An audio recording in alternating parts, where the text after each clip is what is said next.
So for today, we're talking about the digestive system, obviously. All right, so let me just get rid of that. So we're talking about the animal digestive system, and here I've got not a bad picture that has a lot more detail than we need. And you'll notice that you guys had your diagram in order to label there. We'll get to that in a moment. And again, I don't have a lot of information about this other than what I learned here in order to teach you guys. So that's why I kind of do my notes this way. So your body exerts energy constantly, and in order to carry out all of its body functions and processes. In living things, energy comes from food. Therefore, all living things require a constant supply of nutrients in order to survive, and the digestive system is what supplies those nutrients. I don't think there's anything to fill in yet. I don't think we've got to anything that is missing out of your note. In complex animals such as humans, the necessary nutrients and energy are extracted from food by the digestive system. Most food is in a form which is too big to be useful, right? So we can't just absorb an entire apple. And so therefore the digestive system must break it down into smaller molecules so that it can be absorbed and used as an energy source. So it's got to get from the size of, like I said, apples or big, sandwiches or whatever. We've got to get it down to a molecular size in order for those molecules to be absorbed into cells where they can be used. All right, and I think this is kind of where our note starts, right?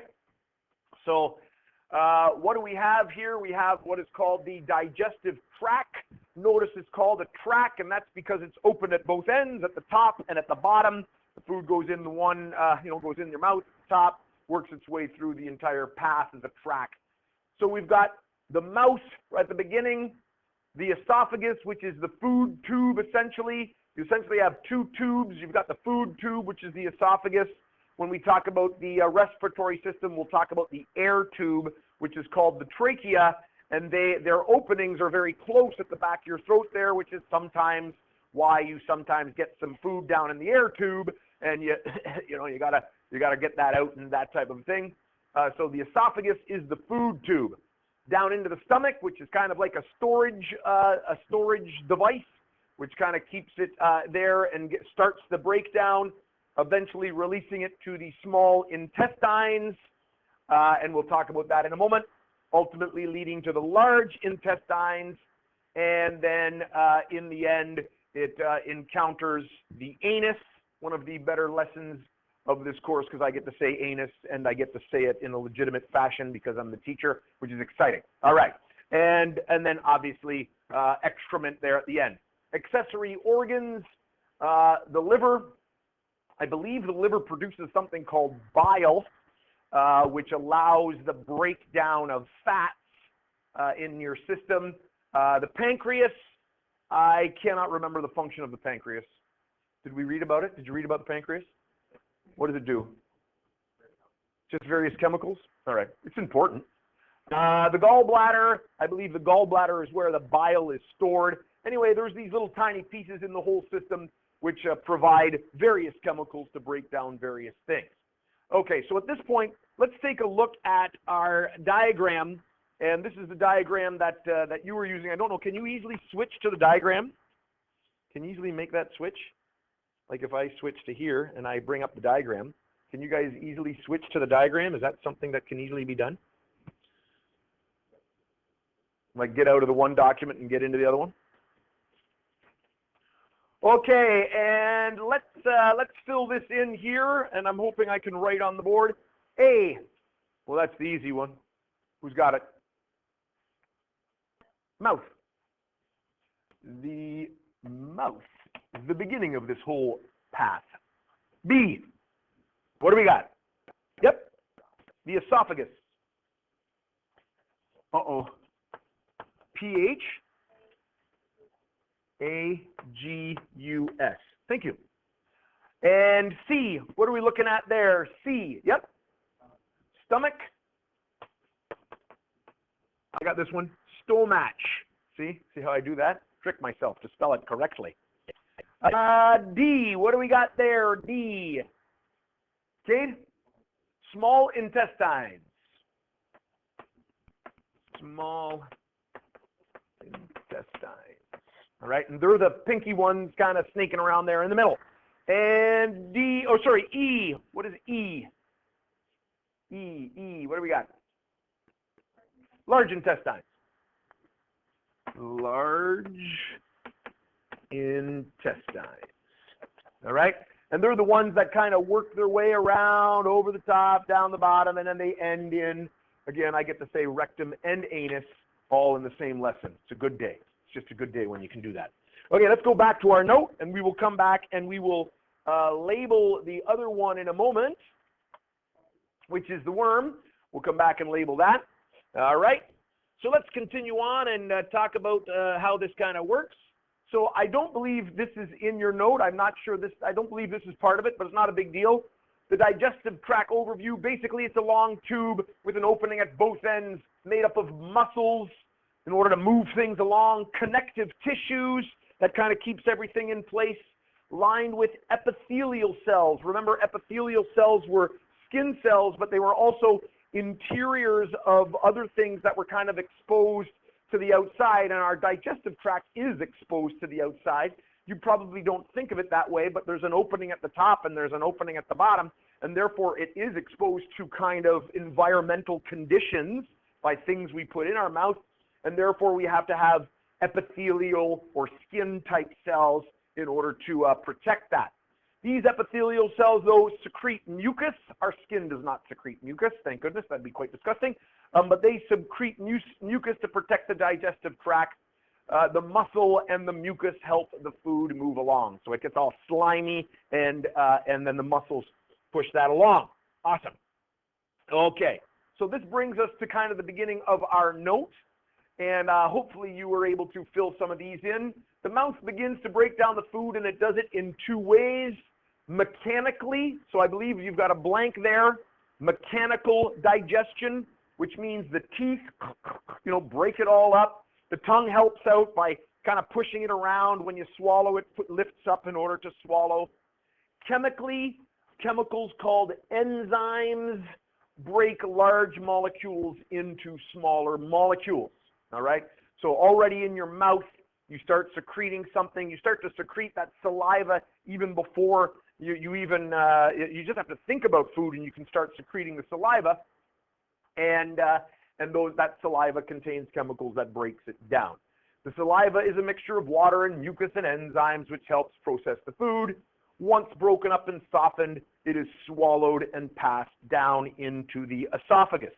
Okay, and there's just a nice picture of some mouth that is wide open, which doesn't really concern us. Like the tonsils, we're not worried about that. Like even the uvula, like that doesn't worry us here in this course. Okay, let's keep moving on. The esophagus is simply a muscular tube that that connects the mouth to the stomach. It has a layer of involuntary smooth muscles, which means when you swallow, you don't have to think about the food going down, but it does. The muscles push its way down so that the food gets kind of pushed down there. Kind of like if you're trying to push something out of a tube, you know how you got to kind of move it along with your fingers? It's the same way that muscle contracts and pushes the food down. You can actually stand on your head and take a bite of something and swallow it, and it still makes it to your stomach because it's not that gravity pulls the food down, it's the muscles that move that food down. Same within space. The astronauts on the International Space Station, they don't need to necessarily have to, have gravity in order to get that food to move down. All right. There's a term for that muscular move that moves the food down. It's called peristalsis, all right, and that moves it down. And if you've got an upset stomach and you're going to throw up, the muscles actually work in reverse, right? You have this reverse peristalsis. The muscles in the stomach contract, and the esophagus works its way back up, and you get all of that niceness, coming out of your mouth. But it does work kind of in reverse. It does work that way. All right. The stomach. It's like a muscular pouch, which is designed to hold the food and churn it, so it keeps working away and keeps moving. It's got various digestive juices. They're found there. The strong chemical that breaks it down is actually hydrochloric acid. Your stomach produces some hydrochloric acid, and that's what's the main breaking down chemical. Numerous cells lining the stomach secrete digestive enzymes and acids which aid in the digestion of the food. So the food starts to get digested, again, breaking those pieces down into smaller and smaller pieces. Okay. Next, we move to the small intestines. Now, there are many other little pieces that connect this stomach to the small intestines. If you take more in-depth biology courses, maybe the college grade 12, et cetera, you'll learn about the intermediate kind of connector tubes. I think there's one called a duodenum, and there's other various things. And you'll talk even about these things called sphincters. All right, again, awesome lesson today. I get to say the word sphincter. A sphincter is just simply a bunch of muscles that are used to pinch off and close certain spots in the digestive system. So at the end of your stomach, there's a sphincter that closes, and then once the small intestines are ready to take more food, it'll open it up and it'll allow that to come in. So various stop measures along the way that regulates when the food is able to move in from one station to the next station. Again, more complex than we're talking about in this course. We're just worried next about the small intestines. So a very long tube, about 6 meters. So that's quite a bit, right? Remember, a meter is about this much, right? We're about 2 meters tall. So about 6 meters worth of small intestine. Again, smooth muscles, keep everything moving along. More enzymes being added to break things down. Nutrients are transported across cell membranes, many tiny blood vessels, into many tiny blood vessels that line the intestine. So the small intestine is where most of the nutrients enter the bloodstream. So we've got the molecules down nice and small, all right, and they're starting to enter the bloodstream, and our body is, the circulatory system is taking that and moving that to various parts of the body where our body needs that energy and that food. Once in the bloodstream, these small nutrients are delivered to the cells. So the small intestines are where the nutrients are involved, or are being absorbed. The large intestines absorb something else. The large intestines, it's a shorter portion, about 1.5 meters. It's wider, and it starts down here. You've got this part that goes up, and this other part that runs across, and then a part that hangs down there at the bottom. And here's where water and fluids are absorbed. So there's a lot of water that goes into keeping everything moving, but our bodies need water, so the body wants to get that water back into its system. So at this point, the good stuff, I don't even know how to describe it. There is a word for it. It's not quite excrement yet, but it's getting there.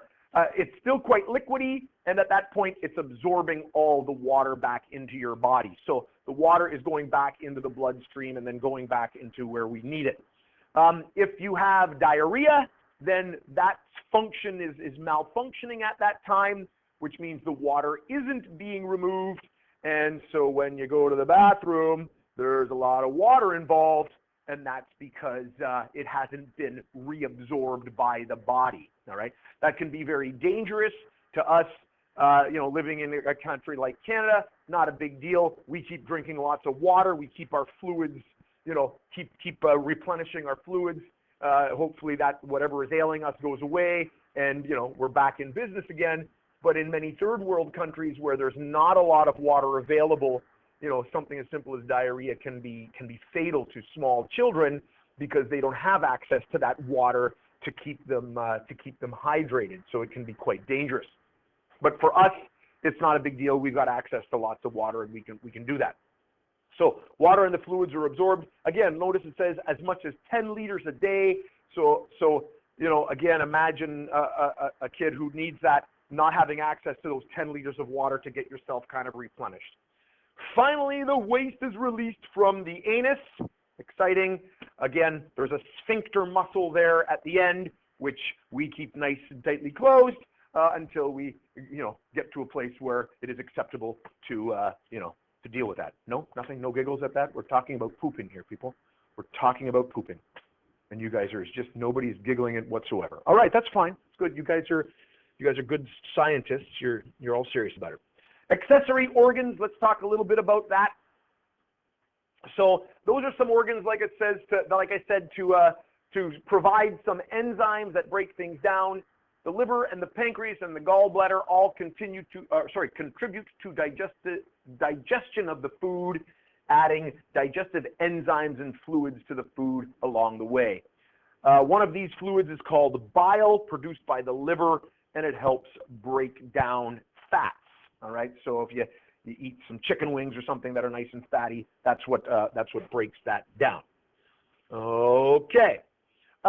So we're going to be looking at the worm later on in the week, which is exciting. So I just want to talk a little bit about the digestive system of the worm.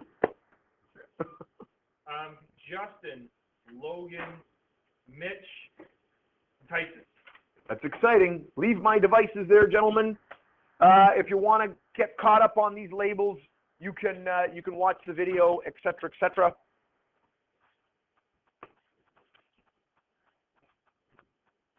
The iPad, yep. So I put that picture on the other one. If we can switch out of the note thing again and go back to the picture of the label of the worm, we can finish that off. We're going to be dealing with that. Like I said, on Wednesday. And so at the very beginning, we obviously have the mouth of the worm, a little different than our mouth because obviously there are no teeth. Here we've got something called the pharynx. Again, we do have a pharynx. The pharynx is where the air tube meets the food tube. That's in our neck, I guess. The pharynx in this case, it kind of behaves almost a little bit like a stomach. It's got a little bit of space there. Then we've got the esophagus that actually brings it down to more of what the stomach is. The stomach is really more these two organs here. We've got something here called a crop and a gizzard. Again, the crop is a little bit like storage. So the crop is a little bit like storage. There it says the food is stored in the crop.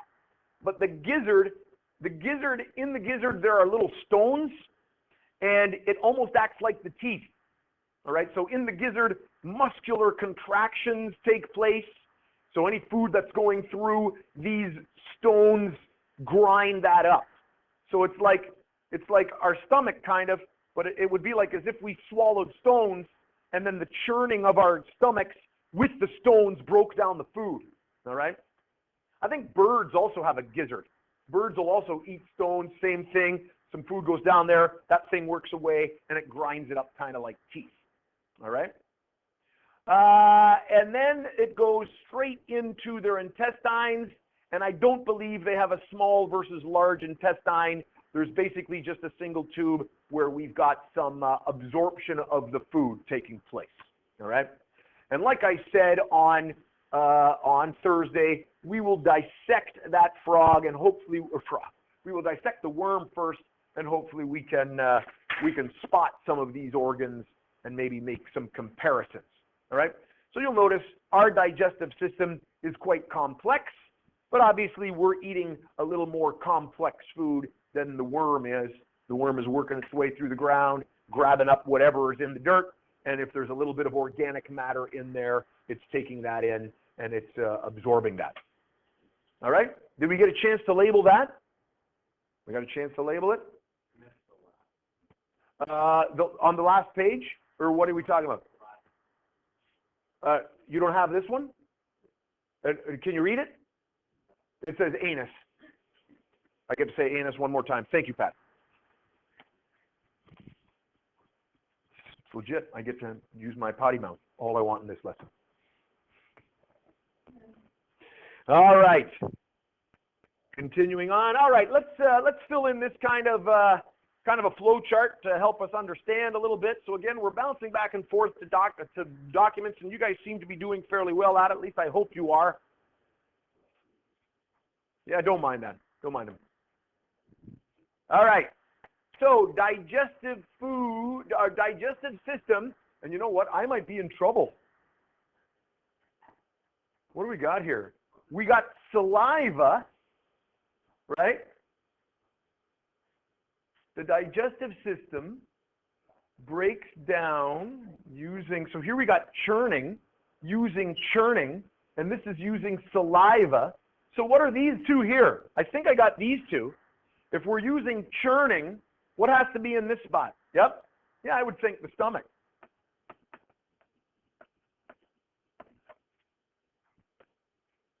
And not only does it use churning, right? But what else does the stomach use to break down its food? Acid would be good. Chemicals would be good. The chemicals would be enzymes and acid, right? So chemicals is fine.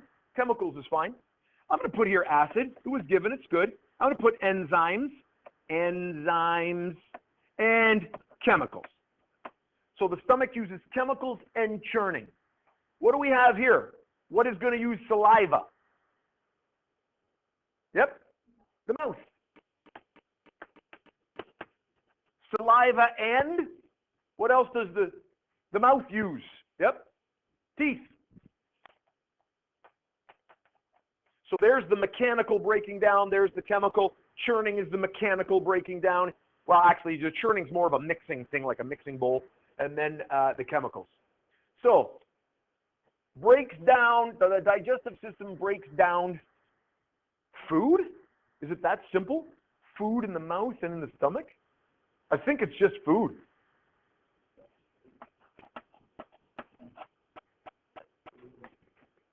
The digestive system, what does it do? It absorbs.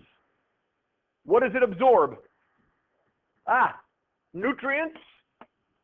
Nutrients and water. Where are the nutrients absorbed? Yep. Small intestines. Small intestines. That looks terrible. It's supposed to be a T in there. And water in the large intestines. Large intestines. Excellent. Okay. So there's a super summary of our digestive system. Okay? So hopefully you got the blanks filled in, and hopefully you got everything kind of filled in there. Again, don't forget the note itself is also on Google Classroom, so you can always go back and read the note as well. And that's the end of that. So I'm going to stop the video, and we just have about 15 minutes, which is perfect. We'll watch the other video on there. So I am going to first shut down my recorder. Yeah, if you're done writing, you can bring stuff back up.